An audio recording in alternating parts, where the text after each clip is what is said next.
You think your midday healthy snack is harmless, right? But that fruit and granola cup may be the exact reason your health insurance premiums keep rising every year, and your insurer can legally use it against you. This is the part no one tells you. Even healthy foods can destroy your biometrics if you're eating them wrong, and insurers judge you based on biometrics, not your intentions. Today, you'll see exactly how your snack is costing you real money. Let's start with the shocker. Many healthy snacks spike your glucose the same way a dessert does. That spike affects fasting labs, which insurers use to price your premiums. And one bad number can put you in an expensive risk category. Picturtis. You're a working adult in the US, trying to eat better, and you grab a store-bought yogurt parfait every morning. It feels responsible, but it's quietly pushing you into the pre-diabetic biometric range. Now, imagine this happens right before your annual biometric screening. Your numbers come back with elevated glucose and triglycerides. Suddenly, your health insurance premiums are adjusted upward. It feels unfair because you're genuinely trying, but insurers only look at data, not your grocery cart. And that data says you're becoming a higher risk. Here's where the hidden insurance rule kicks in. Preventable conditions. Insurers classify glucose spikes and weight gain as preventable through diet, and preventable conditions always cost more to insure. If your screenings show trend toward metabolic risk, your insurer places you in a higher red tier. It doesn't matter that the cause was healthy snacks.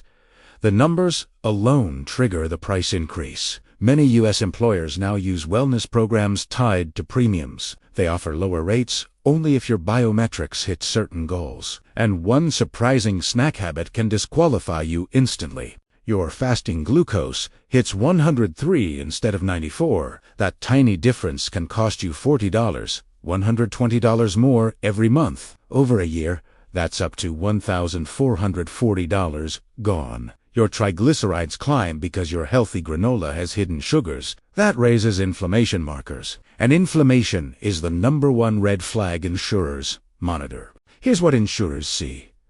More sugar, more it climbs, more it costs.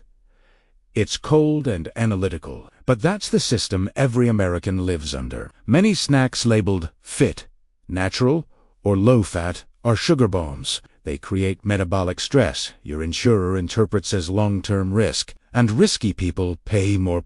And no, you can't argue that it's just fruit sugar. Your insurer doesn't differentiate. Lab results don't list cause, only the damage.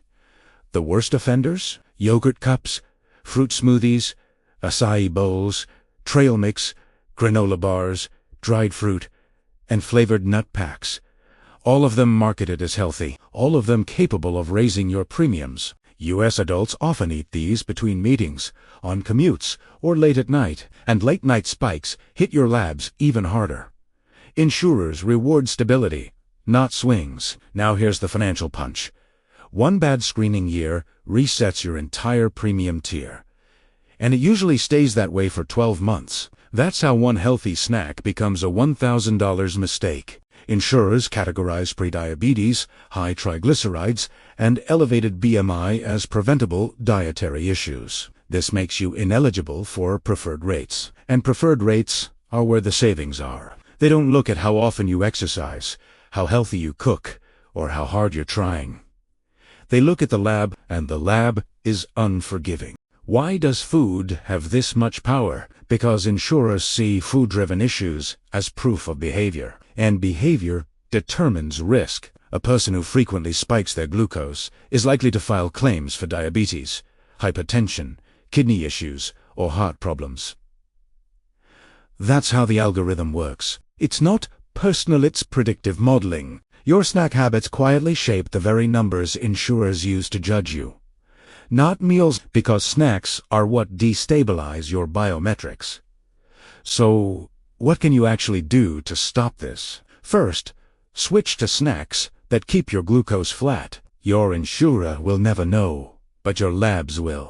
Replace high-sugar granola with nuts or seeds. Swap fruit smoothies for whole fruit plus protein. Use Greek yogurt without added sugars. Second, Schedule your snacks earlier in the day. Late-night snacking is the #1 reason fasting glucose appears elevated, and insurers only see the elevated number. Third, document lifestyle changes before screenings. Your doctor can note improvements in your file, and insurers often review provider notes during appeals. Fourth, drink water before your labs.